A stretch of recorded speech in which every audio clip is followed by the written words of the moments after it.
Push the button. Yeah, I'm pushing it now. Push the button. Quiet, numbskulls, I'm broadcasting.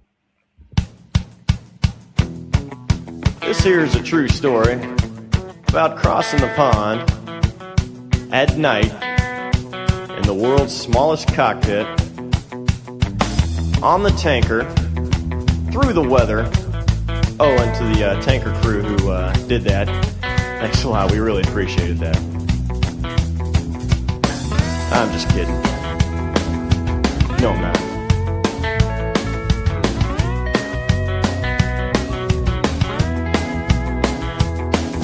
Well, there I was, crossing the pond, and you could see that I wasn't exactly fond of all the... So there I was, commemorating an auspicious occasion today that actually took place yesterday. Hey, this is Fig. Welcome to So There I Was. Where's my co-host? Well, it was a Styx. I'm up here in Whitefield, New Hampshire, on the road today. Nice. Hey, it's Bago, and I go to Cherry Point, North Carolina, just getting off work. Hey, you. Work, a four-letter word ending in K. Greetings, everybody. Repeat here, and welcome to episode 200. Count them, 200. Oh, can you believe it? Yeah. Double centuries.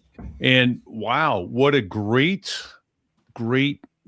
occasion to have show 200, because while we're at 200, we are going to be talking about a man today who has hit 1 century, over a third of our nation's lifetime. This man has been drawing breath and doing heroic acts. And after 73 years of delay, Captain Royce Williams, United States Navy retired, finally got his due. Last night at the State of Union address, they pinned it on.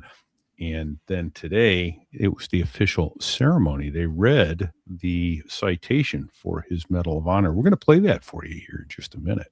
Outstanding. But wow, this is cool. Styx, this is kind of your idea. Why don't you kick it off with some of where we wanted to go with this, please? Right. Well, so we like to start off a lot of our episodes with "So there I was." So I'm just going to say, so there he was at 19,000 feet in a 7v1 fight in his F9F Panther against 7 MiG-15s. And then yada, yada, yada, he gets the Medal of Honor. How about that? Yeah, yada, yada, 73 years of yadas. Exactly. You can't, and we, of course, yada, yada out the best part, which was the actual fight. So I think one of the important things for us to recognize is that the Medal of Honor is the highest award that can be given to any of our military service members. Quick look on that also finds it's only been awarded 107 times for aviation and aviation type sorties or events. And, this also puts him in the league with Pappy Boyington, and also puts him in there with Billy Mitchell, who Butch O'Hare, Battle of Midway. Some of the most distinguished, aviators in history, and he's earned it. I think his story is absolutely fantastic. But he's this was sort of a brainchild of like, let's go back and revisit a little bit of his episode, talk about his story, and bring that back to the forefront, because it's well deserved for sure. Right? Yes, it is. Yeah. Yes, he was about to turn 99 when we interviewed him on episode 45. And just a little while ago. Yeah. On April 4th of this year, 2026, he's going to be 101. So, and still lucid as ever. I mean, it's so cool.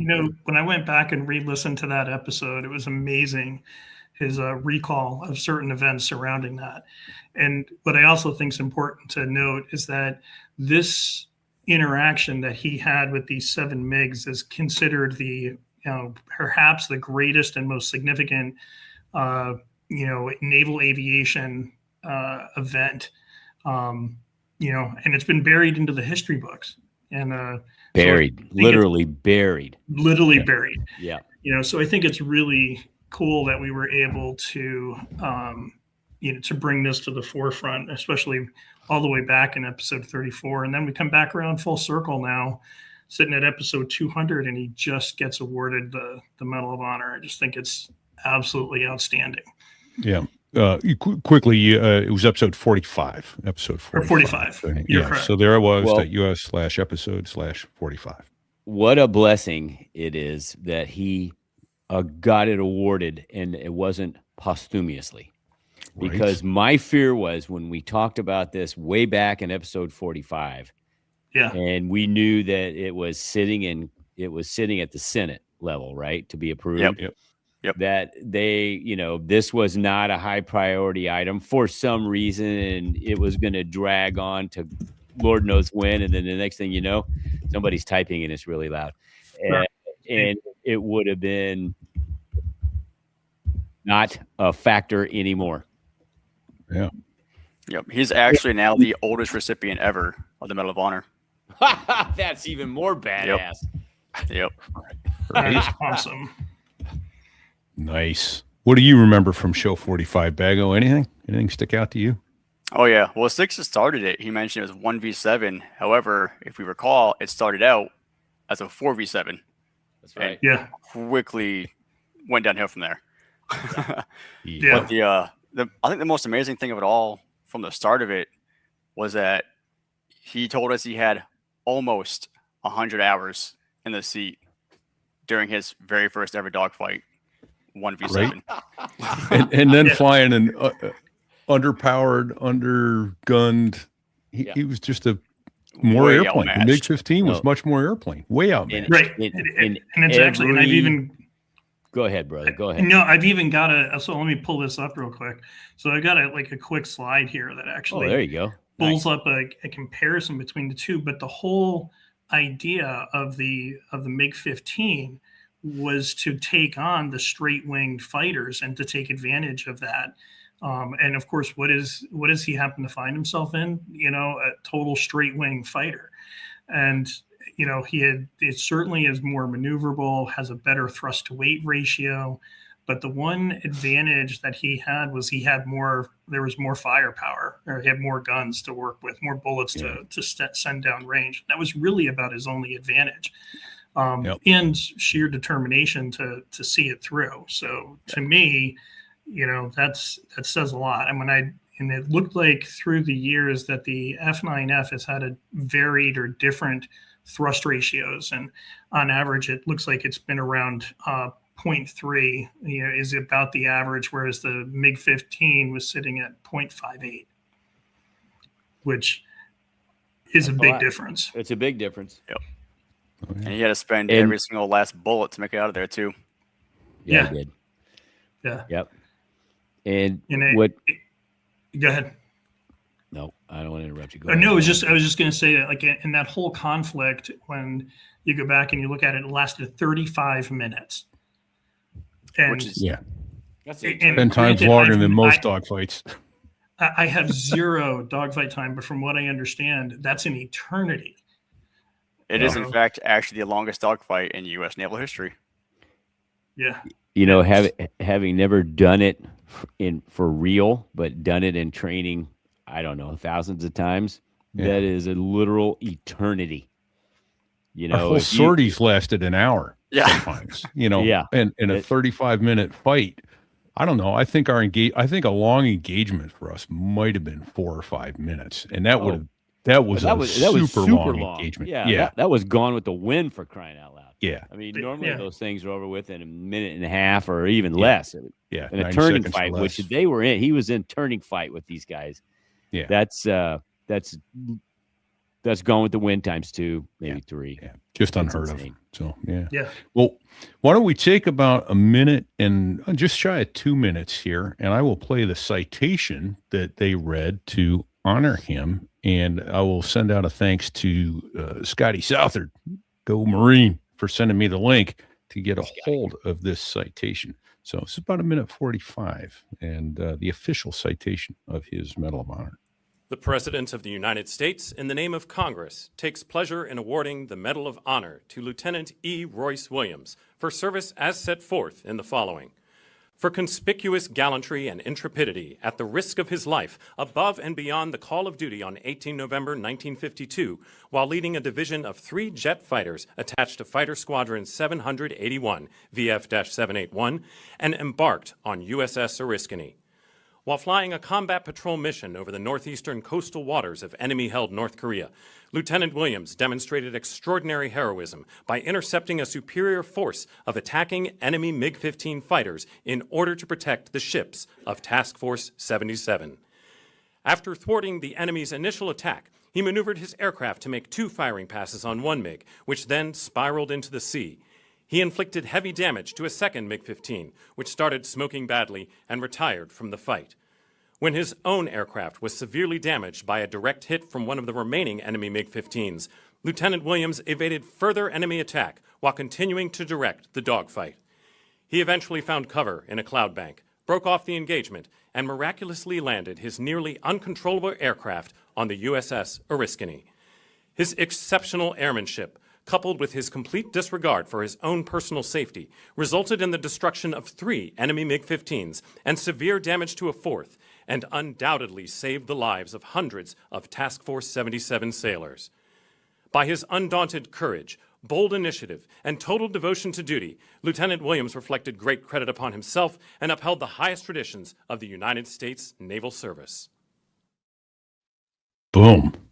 And I got to say, Badass. that citation, it is badass, but that citation kind of underplays it.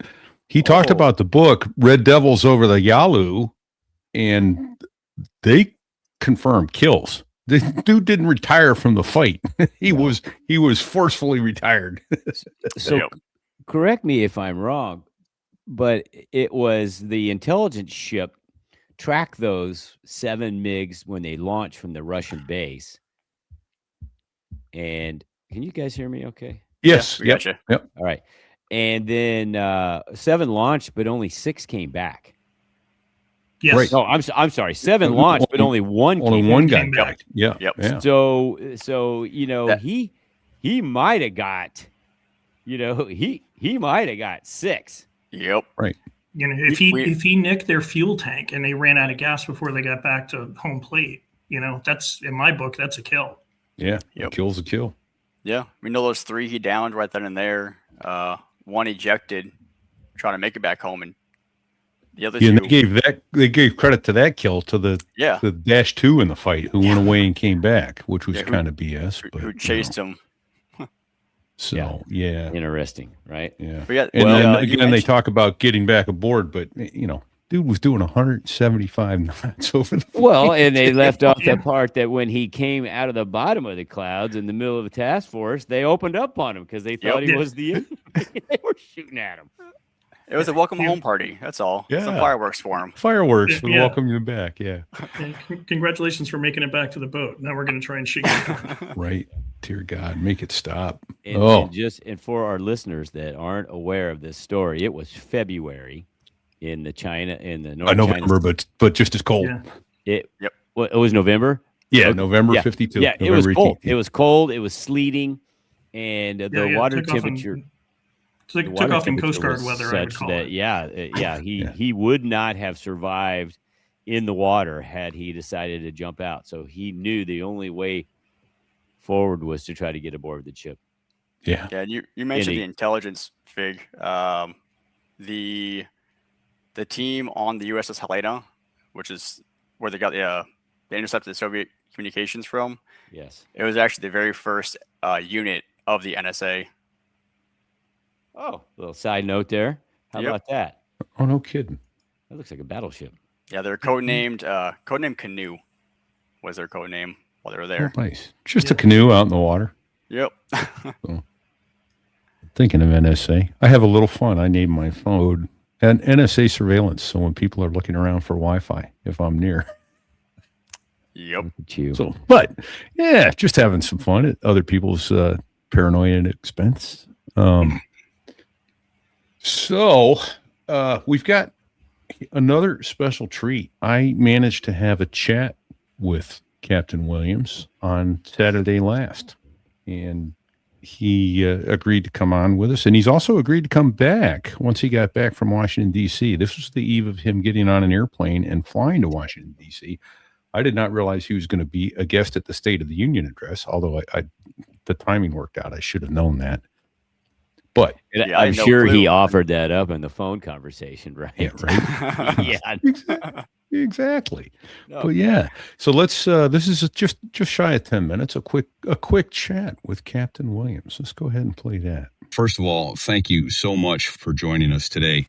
What I'd like to do, first off, is say thank you, Captain Williams, for giving us a few minutes of your time. We're featuring your story this week, and our listeners hold you in enormous respect from the show you joined us on almost 3 years ago now. Not only for that day in the North Pacific, but for the leader you were across a full career.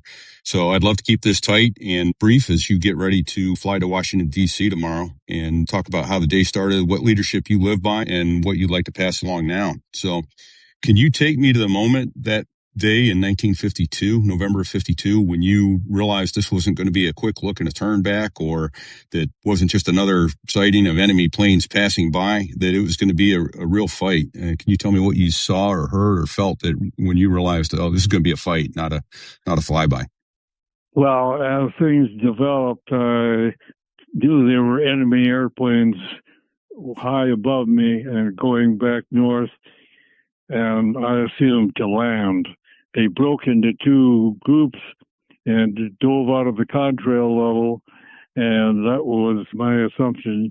They're about to land. But I was to turn around and establish a barricade between the last sighting and the task force.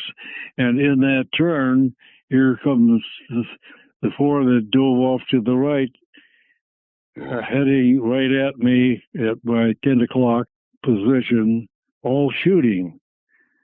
And of course, this was a most unexpected surprise. Yeah. I don't know, just intuition or something broke in. I'd already prepared my airplane to fight with the guns ready.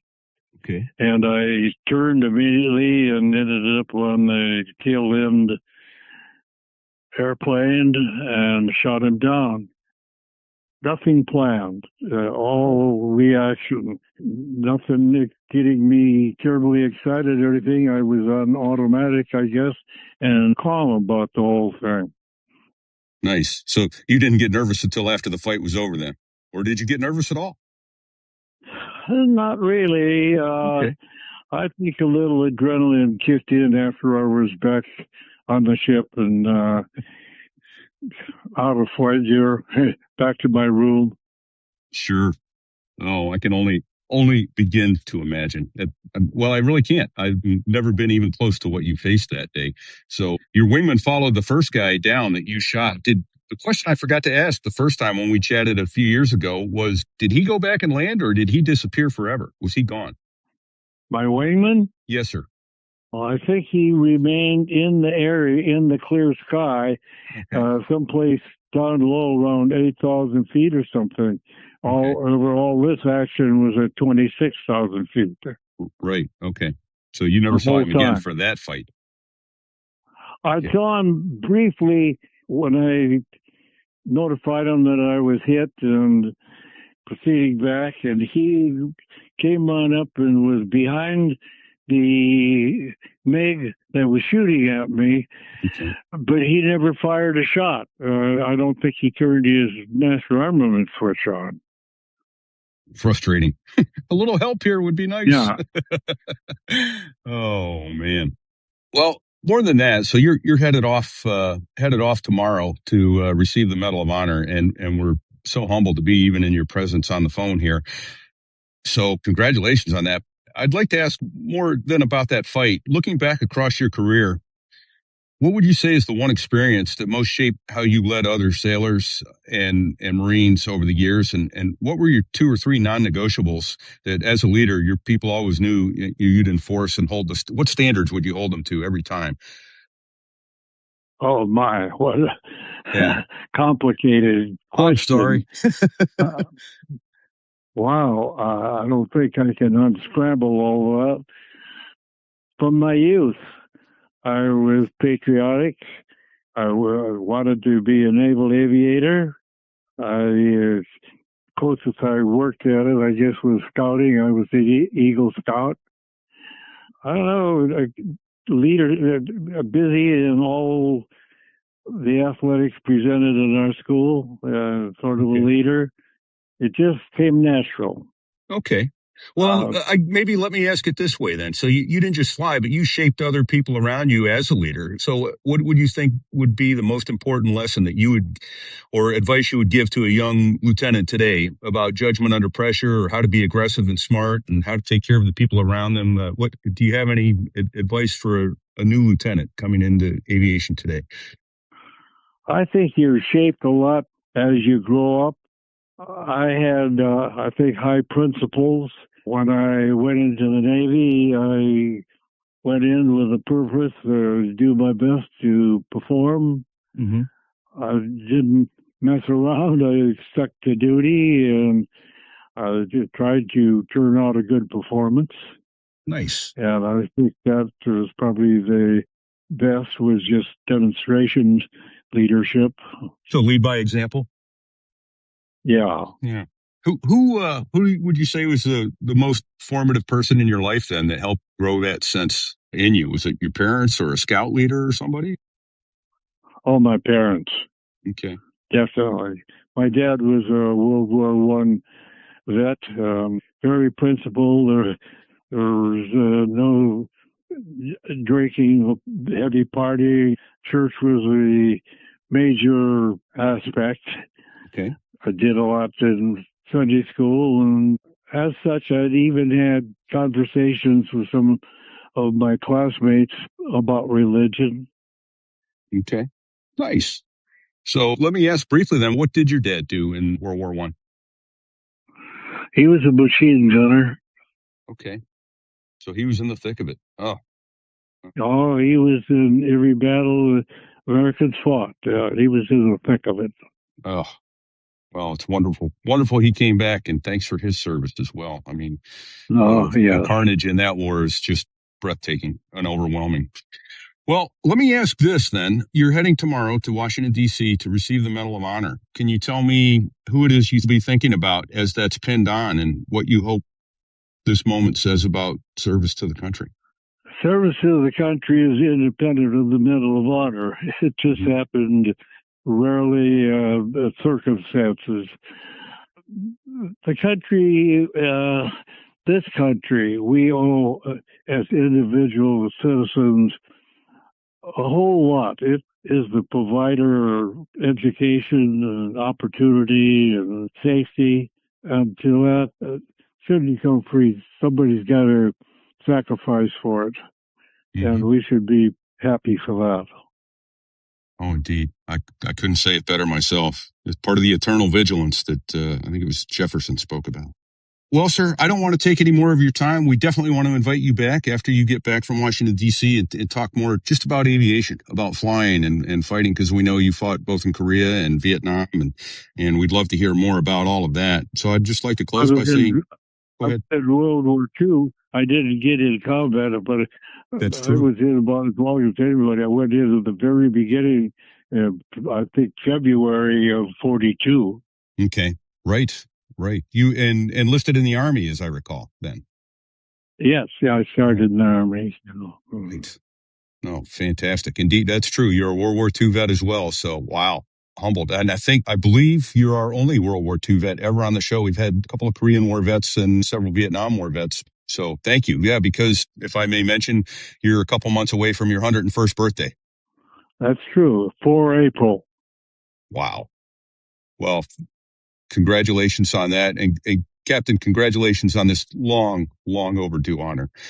Thank you for what you did and for the example of leadership and character that you've set for generations. If people will only have the wisdom to look to you for the example, this country will continue to be a better place and a shining example for the world to follow. Thank you. Well, I hope that's too. I appreciate you saying so. I cannot convey to you how much we are humbled just by your mere presence over the airwaves to chat with us. So.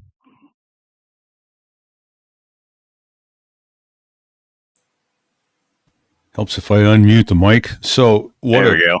privilege it was to chat with that gent. An Eagle Scout, no less. Oh, of course. Right? Yeah. How could he not be? Yeah. Wow. It's, what's interesting, and I also sort of threw back to chemo and something that he had talked about, where he had referenced, Richter von. I'm trying to remember his. Anyways, the quote about it's not the quality of the box matters little. Von Richthofen. Yes, Manfred von Richthofen. There we go. Quality of the box matters little. Success depends upon the man who sits in it. And, I think nothing could be more reflective of that and proving of that than this whole event right here. I mean, he was outgunned, outmanned, and could have been outmaneuvered, but I think through perseverance and diligence, came through on the other side. But Never give up. Never quit. And that was his second sortie of the day, if you recall. Yeah, that's his right. first sortie of the day, he went north and bombed bridges on the Yalu River. That's why the task force was so far north that morning. Yep. That's why the Soviets came to get him. Yeah, I think you're right. Yep. Now, something I noticed about that picture, the footage of him actually, when they were putting it on him at the ceremony last night. Two sets of wings. He had NFO wings at the bottom, and I don't know from his history when that took place. Do you guys recall? So clearly he was a pilot first, because in the earlier shots you see only the aviator wings, but he does have NFO wings. I can only assume it was at a later time that he picked up that qual somehow during, one of his command tours or something. Because remember, he was an instructor at Air Force Fighter Weapons. Among other things. Yep. So, I've never seen any. I've seen it go the other way. I've seen someone be an NFO first and then go aviator. Right. Well, what sticks out to me the most about that initial interview we had with him? I can't believe it was almost 3 years ago, but almost 3 years ago was. Yep. Yeah. How after we talked about the dogfight in Korea, how he just nonchalantly later talked about the F-4 on fire story and actually bringing the airplane back with both engines on fire after the NFO, his Rio backseater, ejected, and they had a completely intact F-4 now, and figured out why they were losing F-4s. I mean, at one point he said he was in burner to keep the thing flying, and he brought it back. What? And that was he talked like that, like it was a Tuesday. Yeah, he called it interesting. Yeah. It was a little event. Yep. Never mind, his backseater bailed out and he was on fire when he came back. Yeah. Yeah. And then his favorite airplane, he had two. Yeah. It was the Phantom for fighting and the A4 for fun. For fun. Yep. Wow. My rifle's for fighting. My gun is for fun. What a man. One thing I meant to. Go ahead, Vic. He's our second. So we've had 2 World War II. Right. Rosie, the our nose gunner. Nose gunner. Yeah. Yep. And I didn't realize this from the first interview that he was a World War II veteran. I did not remember that until today. Yeah. I heard it and I had forgotten it because he had enlisted in the Army and the Army Air Corps and all that, but he wanted to go into the NAVCAD program, and that's how he got Navy. So, I'll tell you what, those World War II vets, they really earned the moniker "The Greatest Generation." Oh yeah. Fig, do you remember episode 95 with Rosie? What the title of that show was? I could hear the shrapnel hitting the sides of the plane. Yeah. Yep. That's right. Yep. That is freaking insane. Because I think the question was, did you hear the flak? Could you hear the flak? No, but I could hear the shrapnel hitting the plane. Yep. But he at least had plenty of plexiglass between him and the Oh yeah, liquid hot metal that was in this much aluminum, right? right. Probably an eighth of an inch of aluminum. Yeah. Oh man, crazy stuff. These men, Hey, I mean, just living American history. That's who those gentlemen are at this point. Exactly. Hey, the other thing we need to do is take just a moment and thank DCArtworks.net for helping bring this show to you, and then we'll come back and wrap it up. So there I was, staring at a wall that should have been impressive, but it wasn't. And then DCArtworks.net fixed that problem for me. If you've ever looked at your office, hangar, bar, squadron space, or the blank wall behind your Zoom camera and thought this needs something with authority, stop what you're doing right now and go to DCArtworks.net. Our newest sponsor is American-made, veteran-owned, and run by a gent named Derek Combs, who specializes in turning steel into statements. Not decor, not wall clutter, statements. Every piece starts off being precision laser cut, hardened steel, heavy duty, but lightweight, and then gets hand finished by Derek or one of his team. No flimsy metal, no bending, no mass-produced sameness. In fact, no two pieces are identical. If you like knowing the thing on your wall isn't hanging in 5,000 other homes or offices, then this is your guy. And here's the part that matters. 95% of what DC Artworks produces is custom. The design library on DCArtworks.net is updated constantly, but that's just the launch point. The squadron logos, call signs, aviation themes, business branding, one-off gifts, big statement pieces, all can be yours. Case in point, I have a set of Naval Aviator wings almost 2 feet across, and they're exquisite. People don't glance at them. They stop. They ask questions. That's what Derek builds. DC Artworks also specializes in metal art fabrication, powder coating, and multi-material engraving, meaning depth, texture, and color photographs don't do them justice. He's a military GPC vendor, one of the lowest priced vendors in the business, with bulk and repeat discounts available. And for our listeners, this part is permanent. Use code STIW at DCArtworks.net and get 20% off every order, forever, even if another discount is already running. That's special. Most people won't do that.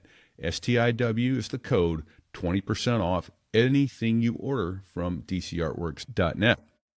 We're talking aviation-specific projects here, pilot wings, airline wings, all of it. But the real move is this. Go to DCArtworks.net right now, browse, then contact Derek and commission something that's yours. Because when you see what's possible, your wall has already made the decision for you. And thanks to DCArtworks.net for sponsoring this episode.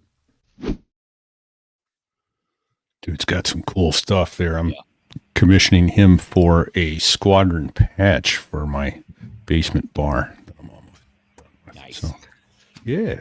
It'll turn out badass. Thanks, Derek. Indeed. Well, wow. I'm so grateful that the man received this honor. Yep. Yeah. Long time coming. Humously. Yeah, I think it's so much more poignant, given that he's here to be able to speak to it and appreciate it. And, right. And the fact that, he is so humble about it. Right. And I think anytime you've ever talked to anybody who's been awarded the Medal of Honor, that is a common thread that runs through all of them. It's not about them, and they don't even want to accept it half the time. They almost say, well, I'll accept it, but I'm accepting it on behalf of everybody who was part of that. And that's spot on. And I think he's, he embodies that. Never mind the fact that it's just an astounding accomplishment of aviation. And granted, I've never been in a dogfight, but to do all these as a face shot, I think is also mind-boggling. That's another one, especially since it was lead. It wasn't even like a Sparrow missile. Yeah. That's the first rule. You always shoot head-to-head, right? No. Yeah. Go with that. Yeah. Go with that. Yeah. That's something. That's saying something. And only 100 hours in the aircraft on top of that. Yeah. I mean, how do you quantify that type of caliber of aviator? His first dogfight. Yep. And So, that he's lucid enough to appreciate it too. That's the other thing. Not only is he still alive, but he's lucid. He understands what it means. And Oh my gosh. So- the dude is sharp. He's still sharp. I'm looking forward to having him back just to chat airplanes. yeah. I mean, we got his, essentially his whole career left to go. Right? Yeah. Yeah, we just covered the first 100 hours. There might be a story or two that we missed. Yeah. An entire war not touched. Well, how it just the F4 on fire story just kind of came out. It was like, I think that just popped into his head. How many more are still in there? That's what I want to know. Right. We got to get those out. Yep. But the other thing that I'll throw out there, and this will be just as a salute to you and to Repeat and Fig, who started this whole thing. But we've managed, and you guys have managed to document, record, and bring to the forefront some amazing stories of naval aviation and aviation in general. And so I know, as somebody who's been a listener and now part of the team, I appreciate it. And the fact that we've been able to bring this story, feature it, even had it before it, got recognized as a Medal of Honor story worthy of that, I think says a lot. And so my hat goes off to both you two knuckleheads for pulling this off. Yep. 200 episodes of fantastic stories. 200. Yeah. Appreciate it, guys. Well, and we're a team, gents. And bingo. You guys have made this so easy. And Repeat, you guys, you are the I show up and just dock. Yeah, but you got the gift of gab, so we'll give you that. And there's that. Okay. You're the king of call signs, so and that. There you go. Yeah. So we got to change that. We got to get you working behind the scenes, Big. So speaking of behind the scenes, though, I have reached out to one person who knows people who know him. But if anybody listening happens to know CW05 Eric Slover, he was also awarded the Blue Max last night, and we would love to have a chat with that gent. If he would be honored to join us, we would be humbly honored to have him join us. And one other thing I will throw out. So if, like I said, I think we're going to work on trying to get Captain Williams back on board for one more episode at least. But if anybody wanted to then record on their own a brief message for him, we'll be more than willing to, if you can make it as good a quality as possible, we can record that and include it in that podcast. That'd be a great idea to just, if nothing else, to send to him. So that'd be a lot of fun. Absolutely. So if anybody wants to pass that along to us, we're more than happy to share that with him. And it's something that I think is well earned. I think it'd be great if we could get, Heater and Nasty and maybe even Mooch to sort of pass along, a message. Well, I know what you're saying, but let's don't try and obligate them. Yeah, no, it's okay. You're yeah. But something to that effect, Yeah. I think So we'll reach out to some folks and see what we can come up with. But yeah. Yeah. I don't know. I think it's probably time we land the airplane, unless any of you guys got any other things that need to cover before. So. Yeah, No? I got a couple more fun facts for you guys. Oh yeah, please send them.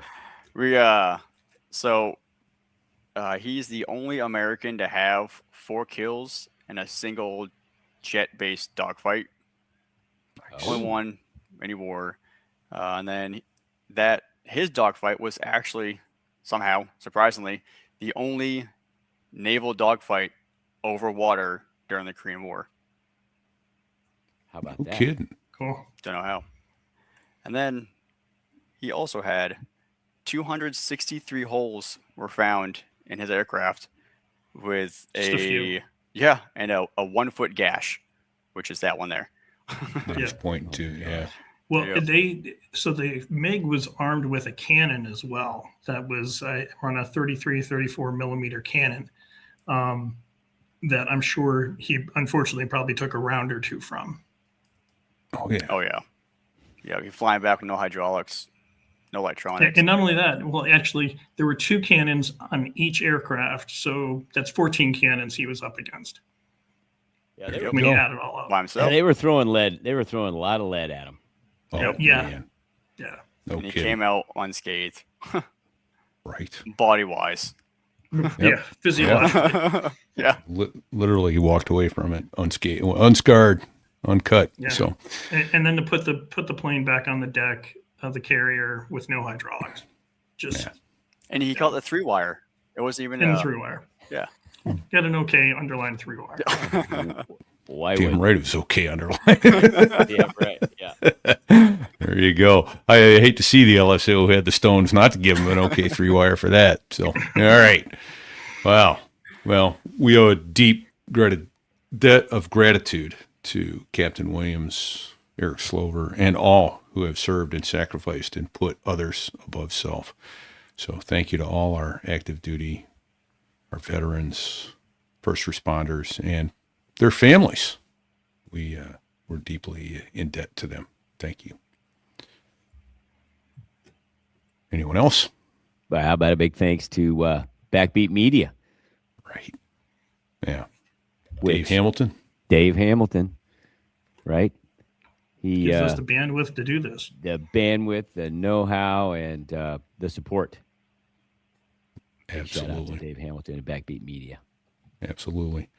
And of course, our sponsor, Derek, over at dcartworks.net. But he isn't the only one who gives us support. Several of you do who are listening. Don't tell your financial advisors that you're cracking your wallet open and sending your hard-earned cash our way. They're going to be upset about that. I don't know why it won't stay up. There it goes. Because we're working against each other. Yeah. So I keep trying to put it up, but yeah. So thanks to all the folks over at SoderaWos.us/Patreon. And there's also, if you go to SoderaWos.us/donate, you can directly donate to us through Donor Box. And if you're giving multiple times over a course of months or years, then we are deeply humbled by that. And that works well. But there's also Venmo. So Venmo doesn't do a recurring donation that we're aware of, but they do give us a larger cut. They take much less of your money for themselves when you're trying to support us. So if you go to SoderaWos.us/donate, we'll have Venmo also available as an option for you. So any other favors anyone could do for us? We need a 5-star rating. Count them. And if you can't give us a 5-star, then let us know. We're trainable. We'll make additions, edits, corrections, but we'll get it to 5 stars. Give that less than 5-star rating to somebody else's podcast for crying out loud. That's right. And then come tell us what we can do to fix it. Yeah. Like Stick says, we're trainable. Yeah. We also got to give Brad Silcott, BDS Aviation Photography, a huge Badass. shout out. Thank you, badass. Absolutely. Giving us some killer shots, or in the Soviets' case, not so killer shots of some F-15s. It was Royce gave the killer shots this week's show. Yeah. Good dad joke. Yes, sir. Fantastic stuff. Hey, and we'd normally say thanks to Sticks and Bago for being in the background, but they're out front today, so thank you, gentlemen. No background today. Yeah, Thanks for coming on. Dug They ourselves want to out hear of the your trenches voice. tonight. They want to know who you are. Anything for Captain Royce Williams. Oh yeah. Yes, sir. Good Oh, stuff. and then we got a merch store. Uh-oh. There's Vig. So I'm happen to be down in Florida where it's beginning to be bikini season. As you can see, if you're watching live, there's at least 6 of you out there. We do have a So There I Was bikini right now. So there it was.us/merch. Yeah, the QR code in a very conspicuous location. Scan As it. it should be. I promise. As On it should time, be. on target. Right on. And then lastly, I'm hearing some noise in the background. Yes, sir. I think that is the wonderful beat of the 2 Air Force F-16 pilots that make the Air Force sound good. The Dos Gringos. They do indeed. They let us use their Fantastic. music. They are magnificent artists. From what I understand, they weren't half bad F-16 pilots, and they were true patriots. We had them on the show twice. They're just awesome, and their music is fantastic. You're having a bad day. Whiskey's even better. Oh yes, and they distill spirits. Winglore Spirits, Winglore. Good stuff. So. I had it over Are you- chemo's. I can say it is outstanding. Primo stuff. Yes, sir. Some Chemo good brown may or- liquid. Hey, Chemo may or may not be an investor in it. I'm not saying it because he's that. I said it because it is very fine. It is worth a try. Bingo. All right. Don't get your bottle of bingo. Go get some more. All right. Time for us to beat on out of here.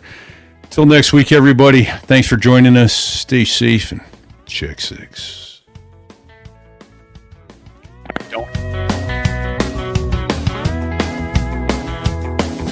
Well, there I was, crossing the pond, and you could see that I wasn't exactly fond of all the shit I was wearing on that day. Now an F-16 is cramped enough, but it's even worse with all that stuff supposed to save your life. But we knew there was no way. 'Cause when you're going down the North Atlantic, man, it's over. Hold on. Bago, what did he say? He said it's over. I have to face stupid reality again. And we're out. Reality. All right. Yeah. You're right. Thanks for joining us, everybody. Going to end the stream. I got a show to produce. It's due out in a few hours. Peace. Take Thanks. care, everyone.